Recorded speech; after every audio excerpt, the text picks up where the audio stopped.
ঢাকাতে যখন প্রথম আসি তখন ইংলিশ মিডিয়াম স্কুল বলতে স্কলাস্টিকাই জানতাম। এখন তো অনেক স্কুল ইংলিশ মিডিয়াম হয়েছে। আমি আসলে বাচ্চাদের সামনে বক্তব্য রাখতেছি, কিন্তু আমার কাছে মনে হইতেছে যে বক্তব্যটা বেশি অ্যাপ্লিকেবল হবে বাচ্চাদের মায়েদের জন্য। ওরা অবশ্য আমার বক্তব্য বোঝার মতো অবস্থা হয়তো এতটুকু পৌঁছায় নাই, তবে আমি আসলে বাচ্চাদের সামনে যারা মায়েরা আছেন তাদের উদ্দেশ্যে বেশি বলতে চাই। আমি যতটা মানুষ আপনারা মনে করেন, যতটা ভালো মানুষ মনে করেন, পুরাটাই কিন্তু আমার মায়ের কারণে। আর যতটা বুদ্ধিমান মনে করেন, চালাক মনে করেন, এটা সমাজ আমাকে বানাইছে। আমি being a member of parliament, আমাকে অনেক বুদ্ধি করতে হয়েছে। এগুলো সোসাইটি থেকে আমি শিখছি। কিন্তু যতই বুদ্ধি করি না কেন, মানবিকতা আমার মাঝে সবসময় ছিল, এবং মানবিকতার মধ্য দিয়ে আমি এই জায়গা পর্যন্ত আসছি। এইটাও আমার মায়ের অবদান।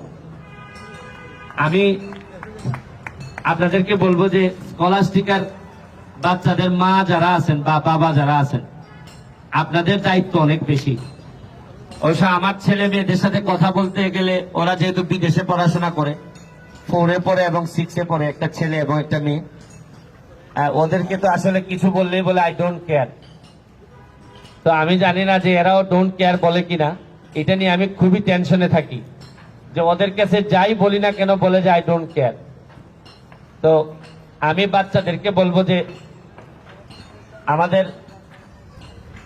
আমার বাচ্চার বিবেচনায় বলতে পারি যে সারাক্ষণ শুধু আইপ্যাড নিয়ে থাকে, ল্যাপটপ, আইপ্যাড, এগুলা ছাড়া আর কি একটা রোবলক্স না কি যেন বেরোইছে, ওইটা নিয়েই থাকে সারাক্ষণ। কিন্তু মেইন যে সমস্যাটা দেখা দিবে আমাদের নেক্সট জেনারেশনের, ফিজিক্যালি আনফিট হওয়ার একটা বড়, মানে এরা দেখবেন যে বাসায় থাকতে থাকতে ফিজিক্যালি আনফিট হওয়ার একটা সম্ভাবনা দেখা দিবে। আর ফিজিক্যালি আনফিট একটা জাতি যদি তৈরি হয়, তাহলে আমাদের পক্ষে পরবর্তী জেনারেশনকে সামনে টেনে নেওয়া খুব কঠিন হবে। হয়তো আমাদের সবকিছুই থাকবে, যেমন ধরেন আমার যুদ্ধে যতগুলা যুদ্ধ আমি অবতীর্ণ হয়েছি, সবই শারীরিক কারণে বেঁচে গেছি। আমি যখন ব্যারিস্টার হওয়ার জন্য লন্ডনে ছিলাম, তখন আমার বাবা আইসিইউতে ছিলেন, আমাকে একটা টাকাও দিতে পারেন নাই। আমি ওইখানে কাজ করে আমার বারের ফি ম্যানেজ করে আমি ব্যারিস্টার হয়ে আসছি। আমার নির্বাচনে আপনারা জানেন যে আমি একজন স্বতন্ত্র ক্যান্ডিডেট হিসাবে, সারা পৃথিবী বলতে গেলে আমার বিরুদ্ধে ছিল, কিন্তু আমার ভোটাররা আমার পক্ষে ছিল। আমি এই 2 মাসে যে পরিমাণ শারীরিক কষ্ট করছি, আমার মনে হয় না আমার ছেলে মেয়ে বা কেউ পরবর্তী প্রজন্মের, আমার আত্মীয় স্বজনের মধ্যে কেউ এত কষ্ট সহ্য করতে পারবে।